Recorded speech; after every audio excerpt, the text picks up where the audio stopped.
बिस्मिल्लाहिर्रहमानिर्रहीम। लाखों करोड़ों दुरूदो सलाम मोहम्मद मुस्तफ़ा सल्लल्लाहु अलैहि वसल्लम और आले मोहम्मद पर। मैं हूं बरदराज गोदल। आप जानते हैं पाकिस्तान तहरीक इंसाफ जलसा करना चाहते थी, वो जलसा भी नहीं करने दिया गया। फिर खबरें आ गई कि जजेस के खिलाफ जो है वो एक पूरी कैंपेन आ रही है और उनके खिलाफ रेफरेंसेस फाइल हो रहे हैं और सबकी नज़रें इस्लामाबाद हाई कोर्ट के ऊपर है। और मैंने आपको पिछली वीडियो में बताया था कि खबर ये है कि मंडे वाले दिन जो है इस्लामाबाद हाई कोर्ट के जजेस एक और रद्दमल देने जा रहे हैं। वो रद्दमल किस सूरत में होगा, वो रद्दमल क्या होगा, वो रद्दमल कितना होगा, उसके लिए हमें थोड़ा सा वेट जो है वो करना पड़ेगा मंडे के दिन तक। अभी उसके ऊपर कुछ कहा नहीं जा सकता। लेकिन अब इस सिलसिले में चूँकि जस्टिस बाबर सत्तार का अपना मैटर ऑलरेडी चल रहा है और ये जो जलसे वाली दरख्वास्त बिलखुसूस थी, ये जस्टिस बाबर सत्तार ने ही DC को हुक्म दिया था कि आप पाकिस्तान तहरीक इंसाफ के साथ बैठें और ये जलसे की तारीख का तयन करें।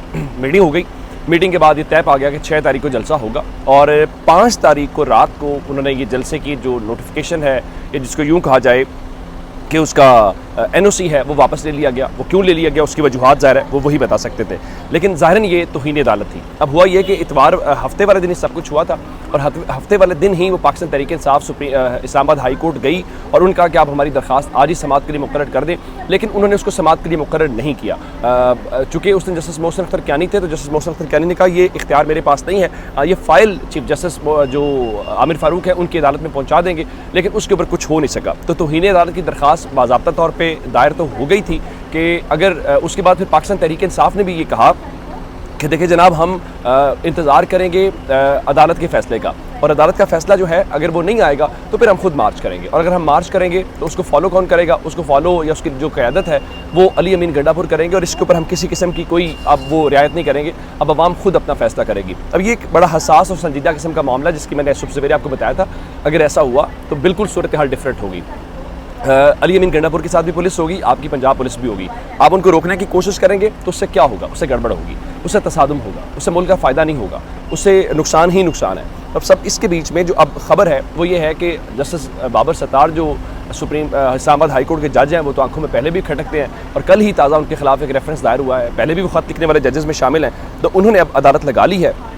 और तहरीक इंसाफ ने चूँकि फ्रीक बनाया था चीफ कमिश्नर को और DC इस्लामाबाद को, IG इस्लामाबाद को, तो अब उस सिलसिले में उन्होंने तौहीन अदालत की दरख्वास्त है इस्लामाबाद हाई कोर्ट की जो जज बाबर सत्तार हैं, उन्होंने कल के लिए उसको समाअत के लिए मुकर्रर कर दिया है और कल उनकी अदालत लगेगी। अब देखना ये है कि उस मामले के ऊपर क्या नतीजा जो है वो निकलता है। लेकिन बहरहाल अदालत का क्या कहें कि अदालत वाला जो मामला है वो इस तरह से है कि उमर अयूब जो हैं वो पाकिस्तान तहरीक इंसाफ के जनरल सेक्रेटरी भी हैं और इस वक्त जो कौमी असम्बली में वो अपोजिशन लीडर भी हैं।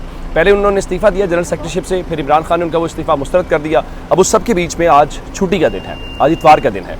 और आप ज़रा ये देखिए कि जो जस्टिस बाबर सत्तार या जस्टिस मोहसिन अख्तर कियानी या फ़लाँ अदालतों को छोड़ के कि उनके घर में वो बाकायदा गिरफ्तारी के लिए पहुँचे हैं, लेकिन उमर अयूब अपने घर के ऊपर मौजूद नहीं थे, जिसकी वजह से उनकी गिरफ्तारी तो नहीं हो सकी और वो इस गिरफ्तारी से बच गए हैं। लेकिन ज़ाहिर है कि इस वक्त क्या होगा, ये जो अदालतें लग रही हैं सारे मामला, इसमें इस्लामाबाद वालों की शामत आती हुई दिखाई दे रही है। आप जानते हैं जस्टिस बाबर सत्तार ने एक ऑडियो लीक्स का बताया था, जिसमें पता चला कि 40 लाख लोग ऐसे हैं, 4 मिलियन पाकिस्तान के अंदर, जिनके डाटा तक आपकी एजेंसीज़ के एक्सेस है। वो किसी भी वक्त आपका मैसेज पढ़ सकते हैं, आपकी फ़ोन कॉल सुन सकते हैं और उन सारे मामलात को वो टेकअप कर सकते हैं। अब इस सब के बीच में जो राना सनाउल्लाह हैं, उन्होंने जियो के शो में बैठ के कहा है कि जी जो इमरान खान की ऑडियोज़ और वीडियोज़ है रिकॉर्ड करने से मुतालिक उन्होंने से पूछा कि क्या ये ऑडियोज़ और जो वीडियोज़ हैं ये आप रिकॉर्ड कर रहे हैं? तो उन्होंने कहा नहीं, ये हम तो रिकॉर्ड नहीं कर रहे, लेकिन जो रिकॉर्ड करने वाले हैं वो रिकॉर्ड कर रहे हैं जिनकी जिम्मेदारी है। तो इसका मतलब ये है कि अगर हुकूमतें खुद ऐसे कामों में मुलव्वस हों, वो ऑडियोज़ रिकॉर्ड करें, वो वीडियोज़ रिकॉर्ड करें, तो फिर आप किसी और को क्या रोक सकते हैं? फिर क्या आप एजेंसीज़ को रोक सकते हैं?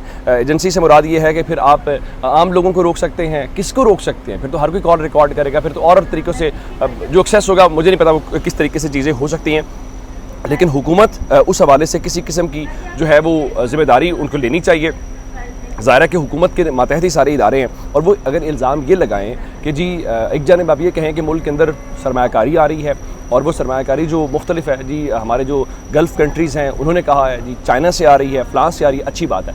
लेकिन अगर आप अब ये कहें, एहसन इकबाल ये कह रहे थे कि जी जो सरमायाकारी की फ़ज़ा है वो पाकिस्तान तहरीक इंसाफ ने तबाह कर दी है वो फ़ज़ा, और जो सोशल मीडिया है वो बेबुनियाद अफवाहें और 70% फेक न्यूज़ फैला रहा है। एहसन इकबाल से बसद एहतराम में इतना ही कहना चाहता हूँ, आप चाहते हैं कि पाकिस्तान का मीडिया और पाकिस्तान के अखबारात और पाकिस्तान का जो रिवायती मीडिया है सिर्फ़ और सिर्फ वही काम करें और उसके अलावा कुछ ना हो, तो मेरा नहीं ख्याल कि होगा। अब चूँकि ये सब के बीच में जो खैबर पख्तूनख्वा की गवर्नमेंट है वो इनकी आंखों में खटकती भी है, और चूँकि इनकी अपनी जो पॉलिटिक्स है वो बहुत, आज इसके ऊपर ट्राइब्यून के अंदर जो है वो लिखा हुआ है कि इनके अपने जो लोग हैं वो सेंट्रल पंजाब के ये कह रहे हैं, मैं स्टोरी पढ़ के बता देता हूँ वो क्या लिखा हुआ है कि voices with in decry पेमेलेंस डाइल्यूनियल politics, जिसका मतलब ये है कि आप जब IMF की डील के साथ जा रहे हैं तो इसका मतलब ये है कि आप अपनी पॉलिटिक्स को IMF के हाथों में छोड़ रहे हैं, जिसका मतलब ये है कि जो पाकिस्तान के लोग हैं आप जो उनका एतमाद है वो खोते हुए दिखाई दे रहे हैं। अच्छा, इस दौरान एक और डेवलपमेंट थी, इमरान खान के खिलाफ जो अलकादर ट्रस्ट केस चल रहा है उसके अंदर मुख्तलिफ गवाह हैं, जिसमें जुबैदा जलाल हैं, जिसमें इवन आज़म खान थे, जिसमें परवेज़ खट्टक जो साबिक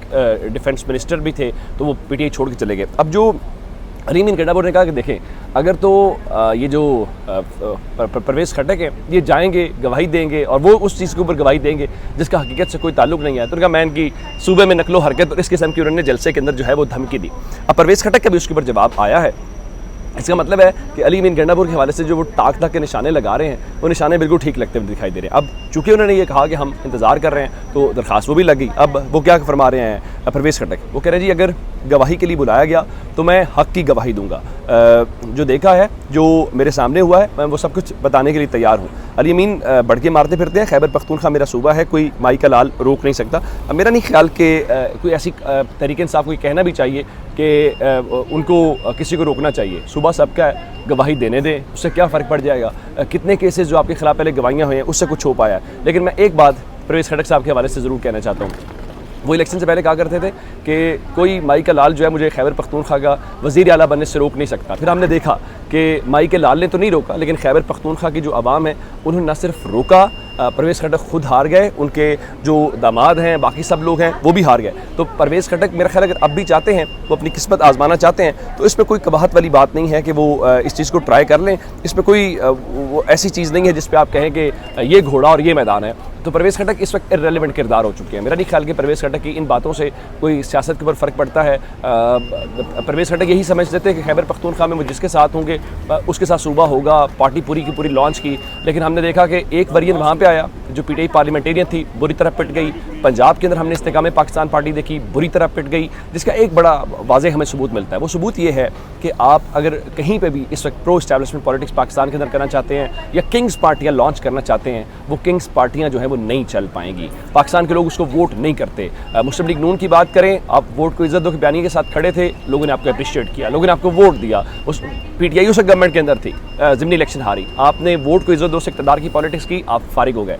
PTI ज़ाहिर है इस्टेब्लिशमेंट के एक नैरेटिव लेके खड़ी है और 8 फरवरी का जो इलेक्शन या 8 फरवरी की सूरत हाल है वो गवर्नेंस के ऊपर PTI का वोट नहीं है, वो उनकी उस चीज़ के ऊपर फ़र्क नहीं है, वोट नहीं आया। वोट किस चीज़ के ऊपर आया? वोट उनको आया उस नैरेटिव के ऊपर जो मुस्लिम लीग नून अपने ज़माने में वोट को इज्जतों की बात करती थी, और PTI जो है वो ज़ाहिर है इमरान खान एक बड़ी जनरल बात करते हैं। देखें, वज़ीर आज़म गालियाँ खाने के लिए नहीं होता, आपने इक़्तिदार किसी और को देना है सामने और इख्तियारात अपने पास रखने हैं तो मुल्क नहीं चल पाएगा। जिसको इख्तियार देना है, इख्तियार भी उसी को देना है और मुल्क उसी तरह से चल पाएगा। और जिनको अभी फ़िलहाल आप लेके आए हैं उनकी मौजें लगी हुई हैं, उनको याशियाँ, उनको क्या चाहिए? ऐवान सदर हमने सुना जी आसिफ जरदारी साहब तनख्वाह नहीं लेंगे, आसमा जरदारी भी तनख्वाह नहीं लेंगी, बिलावल जरदारी भी तनख्वाह नहीं लेंगे, बड़ी अच्छी बात है, बिल्कुल भी नहीं लेना चाहिए। लेकिन ये क्या है? ऐवान सदर के हवाले से जो बजट है वो कई गुना बढ़ गया है। सिर्फ जो देखभाल है उसके जो वहाँ पे बाग है 3 करोड़ से बढ़ा के 6 करोड़ कर दिया गया।